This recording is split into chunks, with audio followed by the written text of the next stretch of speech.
सुप्रभात। महाभारत का युद्ध, यह हमारी आज की आध्यात्मिक चर्चा का विषय। महाभारत का युद्ध। भगवान श्री कृष्ण ने महाभारत के युद्ध में कोई भी अस्त्र शस्त्र धारण न करने की प्रतिज्ञा की थी। भीष्म ने कहा, मैं तो गंगापुत्र हूं, मैं तो ऐसा युद्ध करूंगा कि कृष्ण को अस्त्र शस्त्र धारण करने ही पड़ेंगे। मैं उनसे हथियार चलवा कर ही रहूंगा। भीष्म के बाणों से अर्जुन मूर्छित हो गया, फिर भी वे बाण वर्षा करते रहे। कृष्ण ने सोचा कि यदि भीष्म बाण चलाते रहेंगे तो मेरे अर्जुन की मृत्यु हो जाएगी, महाअनर्थ होगा, मेरी प्रतिज्ञा चाहे टूट जाए। भगवान रथ से कूद पड़े, सिंह की भांति दहाड़ते हुए रथ चक्र को लेकर भीष्म की ओर दौड़ पड़े।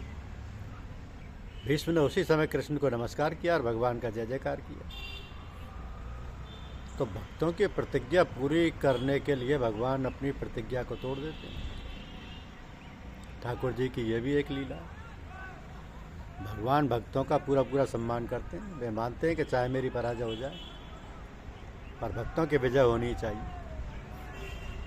भीष्म कहते हैं कि मेरी और कृष्ण दोनों की प्रतिज्ञा पूरी हुई। उस समय भगवान के दो रूप में एक साथ देख रहा था। दो रूप, एक स्वरूप रथ पर विराजित था और दूसरा रथ से कूदकर चक्र लेकर दौड़ रहा था। तो अर्जुन के मूर्छित होने से घोड़े रथ को कहीं गड्ढे में ना गिरा दें, ऐसा सोचकर भगवान का एक स्वरूप रथ संभालता था। और उस रूप ने तो कोई भी शस्त्र धारण नहीं किया था। तो भीष्म अर्थात भयंकर। भयंकर कौन है? मन ही भयंकर। अतः भीष्म का अर्थ है मन। अर्जुन जीवात्मा है।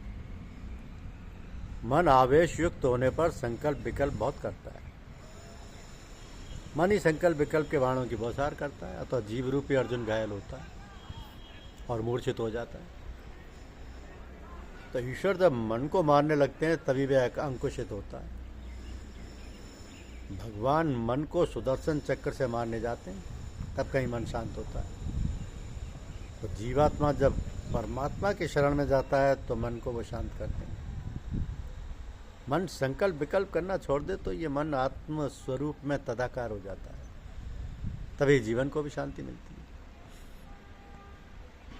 तो जो स्तुति भीष्म जी ने की थी वह अनुपम है। वो स्तुति कंठस्थ करने योग्य है। ऐसे भीष्म स्वराज स्रोत भी कहते हैं। इसके बाद भीष्म ने उत्तरायण में देह को छोड़ दिया। भीष्माचार्य भगवत स्वरूप में तदाकार हो गए, वे कृतार्थ हो गए। और उत्तरायण में मृत्यु का अर्थ है ज्ञान की अथवा भक्ति की उत्तरावस्था में परपक्व दशा में मृत्यु। कई पापी लोग भी वैसे तो उत्तरायण काल में मरते हैं, फिर भी उनको सदगति नहीं मिलती।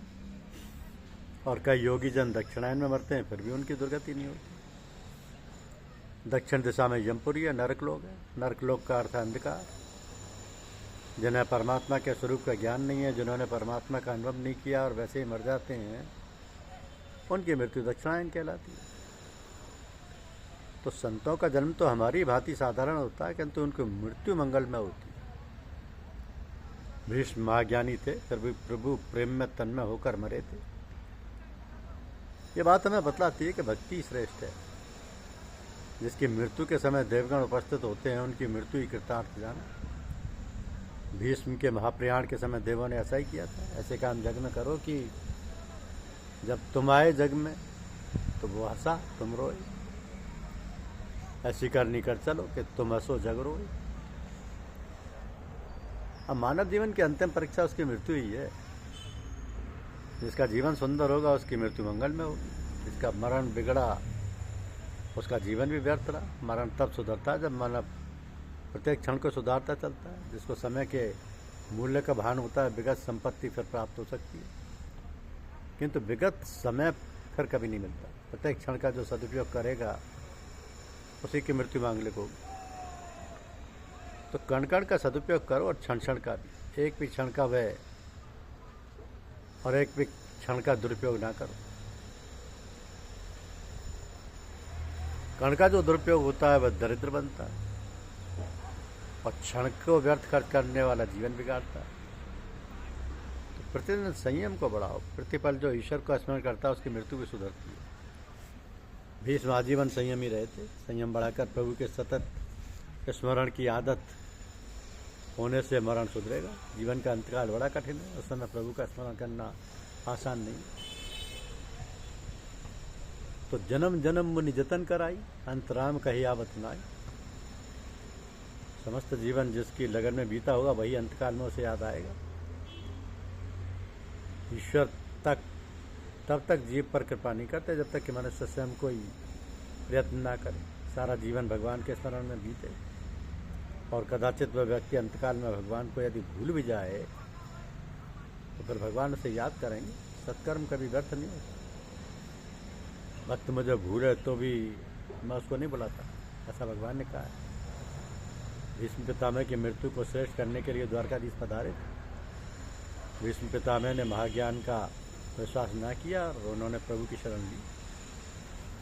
तो भीष्म पितामह की मृत्यु से युधिष्ठिर को दुख तो हुआ, किंतु उनकी सदगति से उनको आनंद भी हुआ, क्योंकि धर्मराज राज सिंहासन पर बैठे हस्तिनापुर का शासन करने लगे। उनके राज्य में अकाल नहीं है, ना तो अतिवृष्टि होती है ना कोई अनावृष्टि। धर्मराज के राज्य में ना तो कोई भूखा है ना कोई बीमार। धर्म की मर्यादा का पालन करने वाला कभी भी दुखी या बीमार नहीं होता। अनेक जन्मों की भोग वासना भी मन में है, उसका बिल्कुल नाश तो नहीं हो सकता, किंतु विवेक से उपभोग करोगे तो अंतकाल तक इंद्रियां स्वस्थ रहेंगी। धर्म की मर्यादा में रहकर मनुष्य अर्थ और काम का उपभोग करेगा तो वह दुखी नहीं होगा। यदि जीवन में संयम और सदाचार नहीं बढ़े तो धन संपत्ति भी आनंद नहीं दे सकेगी। सूर्य नारायण प्रत्यक्ष भगवान हैं और बाकी सभी देव भावना से सिद्धि देते हैं। तो सूर्य नारायण का प्रत्यक्ष दर्शन होता है, उनके दर्शन के लिए भावना की वैसी कोई आवश्यकता ही नहीं है। इसी प्रत्यक्ष देव की आराधना करो। धर्मराज भी सूर्य नारायण की उपासना करते थे। सूर्य नारायण की आराधना किए बिना बुद्धि शुद्ध नहीं होती। ज़्यादा नहीं तो कम से कम रोज 12 बार सूर्य नमस्कार करो। मेरा सूर्य नारायण और कृष्ण एक ही हैं। कृष्ण ही सूर्य नारायण है, श्री कृष्ण स्वामी। श्री कृष्ण भगवान ने स्वामी गीता में कहा है कि ज्योतिषाम आदित्यो, इस सूर्य नारायण की उपासना का क्रम कहा गया है। ऐसे उनकी उपासना करने वाला कभी भी दरिद्र नहीं होता। महाभारत के वन पर्व में एक कथा, युधिष्ठिर सूर्य नारायण की उपासना करते थे। वन में सूर्यदेव ने उनको एक अच्छा पात्र